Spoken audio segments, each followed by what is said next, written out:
succeed in polite society, a young woman must be many things.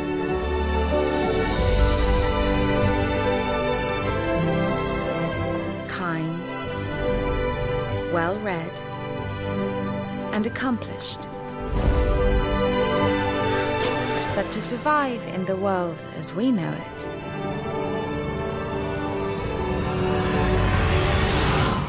she'll need other qualities.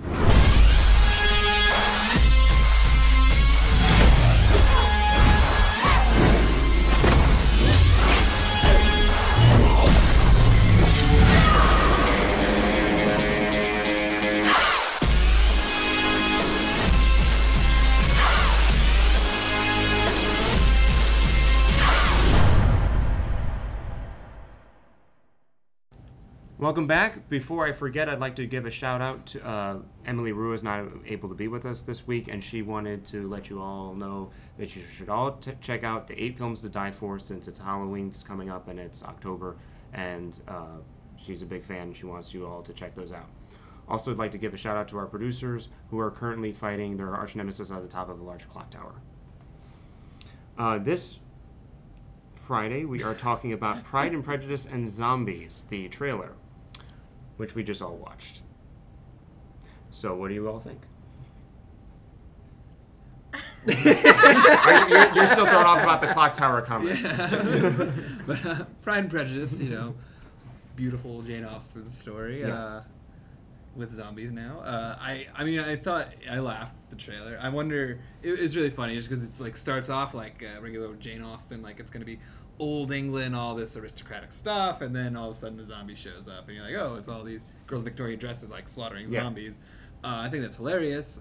I'm very curious to see. I haven't read the book, but I'm curious to see if the movie will work based on the original initial like funny concept. So yeah, I mean the trailer is funny enough. I mean that I'd give it a shot. I just hope it doesn't go down the route of Abraham Lincoln, Vampire Hunter, and those kinds of movies. They get iffy really fast. But it looks funny enough. I'm always down to see people killing zombies.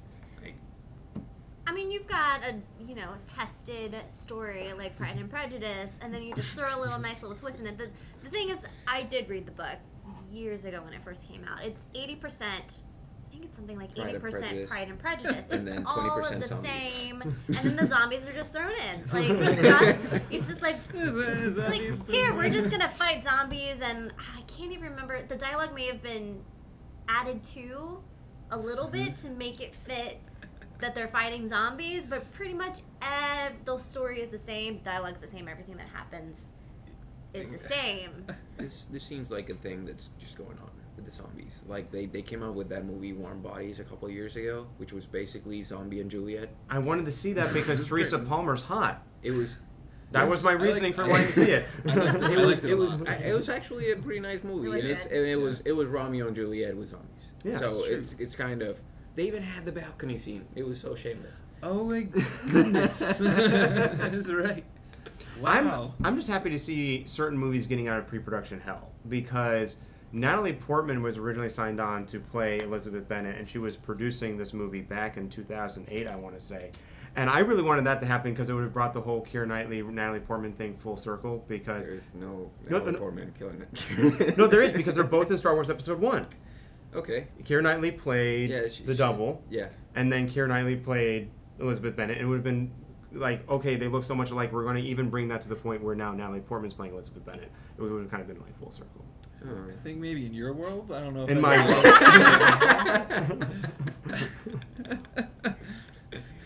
I'm not stopping until this is a real thing. This is a real I'm thing, just people. to see It's on Wikipedia, so it's real. For Lena Headey to be back in a Pride and Prejudice, because she was Lydia Bennet in the Keira Knightley version. Really? Huh. She's just such a badass. I'm sad to see her killing zombies. What? No. You sure about? No. Who's Lydia Bennet supposed to be? The youngest sister in the first movie, in Keira Knightley. That was not Lena Headey. Yes. I'm sure it is.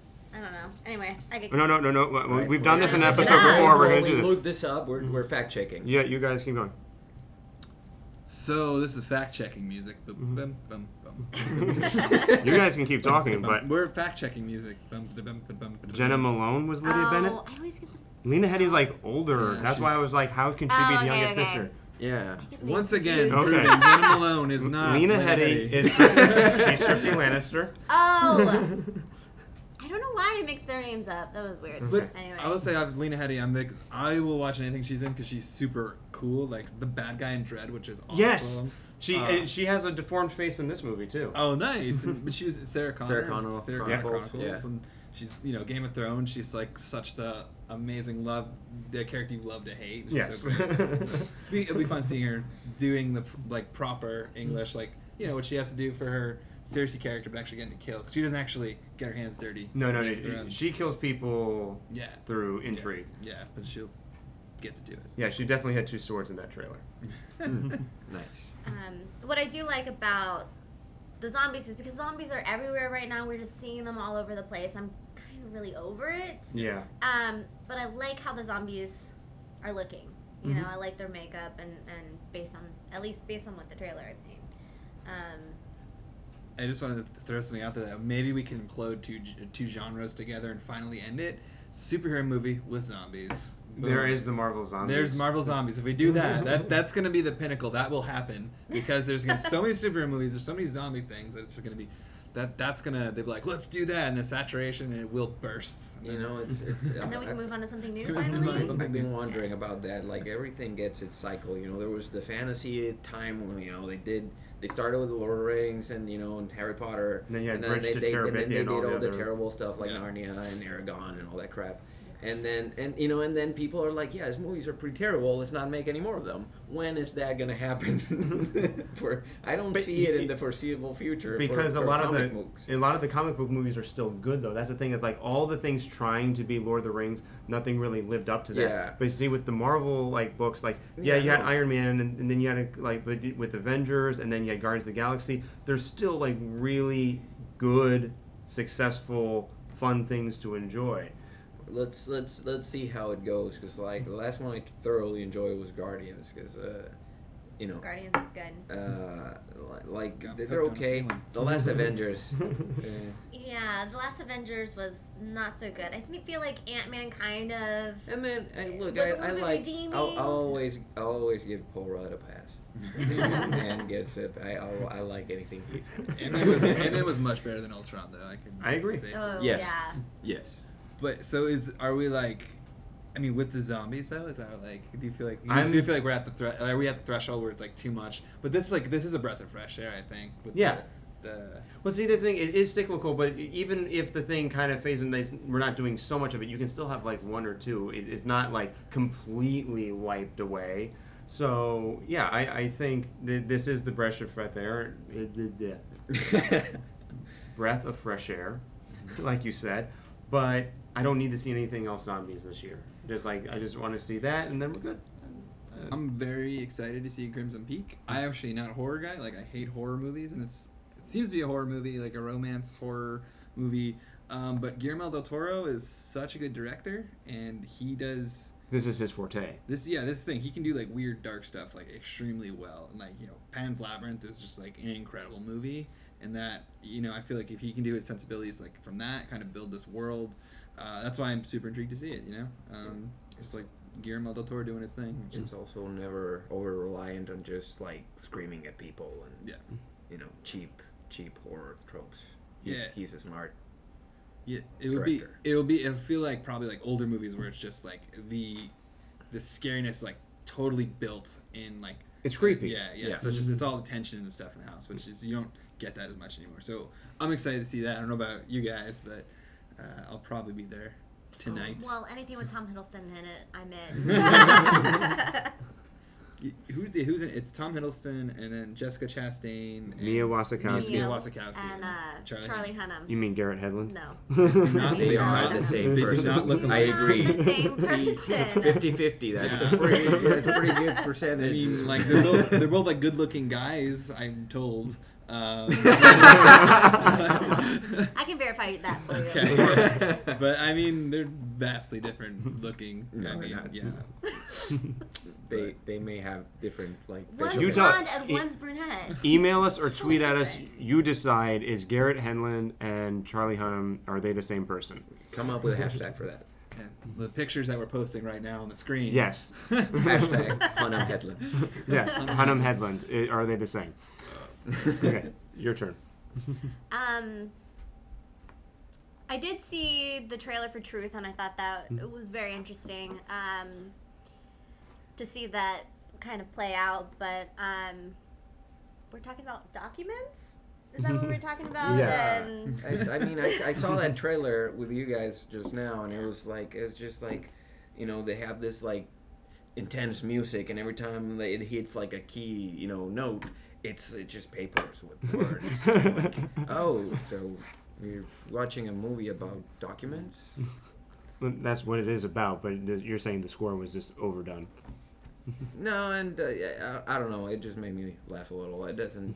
Yeah, I mean, it came at a comic. comic, like at the climax part of the trailer, like, and it's all about documents, Microsoft Word. You're like, oh, yeah. It just doesn't seem like very interesting to me to see a movie about like, oh, this papers, truth. So- I don't know. but it does look like we can expect a lot of good performances in it. I mean, you've Yeah. got Especially Kate Kate. Blanchett, Especially who her. is unbelievable, but it's a strong cast and it's got potential. Okay. The thing with it though is, I don't know if any of you guys watch The Newsroom. HBO's The Newsroom. I want to. It's I haven't- fantastic, I don't have fantastic show. time. Season 2 of The Newsroom is like the plot of this movie. Is that they think they find information that is real, and the whole thing, do we do it or not? This is the whole climax, and then they do it. Spoiler.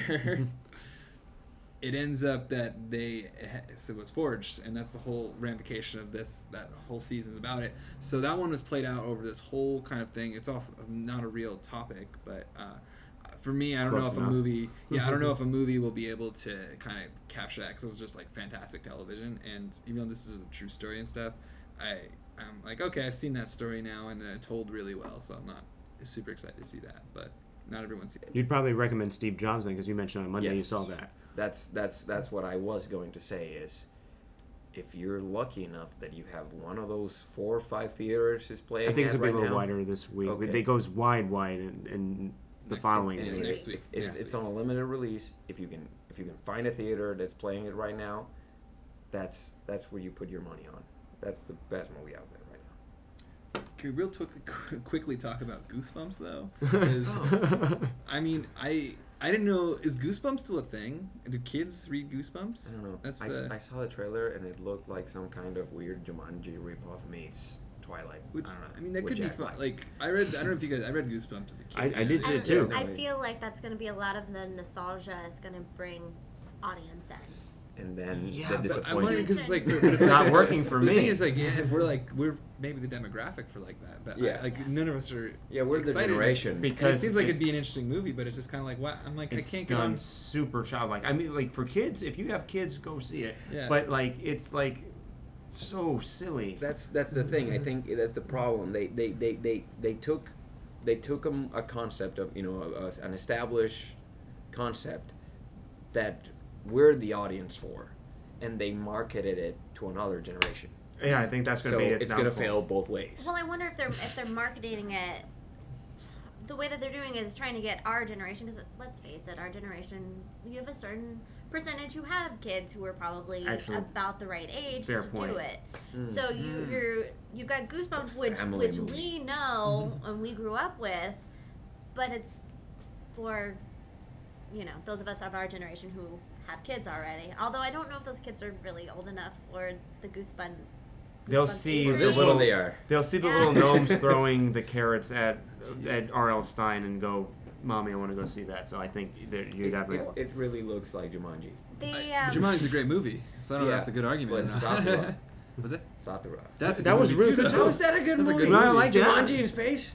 Yeah, I like I that. got John Favreau, Iron Man. That's true. That was- And all doesn't mean and a, anything. and a lot of the effects were done practically. Like the whole lizards, like those were actually like people in costumes. They were good. That one for me, I love this turn to a conversation about Zathra, but that movie was like, I was not expecting to like it because I'm like, this is gonna be really stupid. It's a kids movie, blah blah blah. And I was like, oh, this is actually super enjoyable. You know, it's not like I'm with Brian. It's not like, oh, this is an Academy Award winning, you know, movie with deep everything, but it was like, oh, this was actually pleasantly surprising. It was like, I just want to point out that the person on your side of the corner in this fight is Natalie Portman, conspiracy headland. That's not a conspiracy. I just really think that creator. I just really think that it would be nice to see Natalie Portman also play Elizabeth Bennet and. Because you say they're the same person. Yeah, I mean, she's a class. In a good way. There's something about, so going back to Goosebumps, though, like Jack Black he's one of those actors that could make stuff that shouldn't work. Like for me, like School of Rock, I thought would be a movie that would never ever work. But if it was any other actor but Jack Black, that movie would have been like probably not any good. But he brought something to that role, and I wonder if Goosebumps, if he has that like his Jack Black charisma. Yeah, he's very much his own certain type of thing. The last time this Jack Black teamed up with this director, they made Gulliver's Travels. Oh. Yeah. Did you hear everyone hear a car crash in the background? Working. They had a Goosebump panel at Comic-Con, I want to say this year for this movie. I can't remember anything coming out about it at Comic-Con. That's not good. I had friends who worked on it. Were like, yeah, we're going to do the panel at Comic-Con, and but I didn't. Normally you hear about the good panels, or if there's something good, there's a lot of talk in the con, and parties or whatever. I didn't hear anything about that panel. Wow, I didn't realize I was at Comic-Con. I didn't even realize they had a panel. Not good. Got overshadowed by the awesomeness of the Deadpool panel. No, seriously, that was the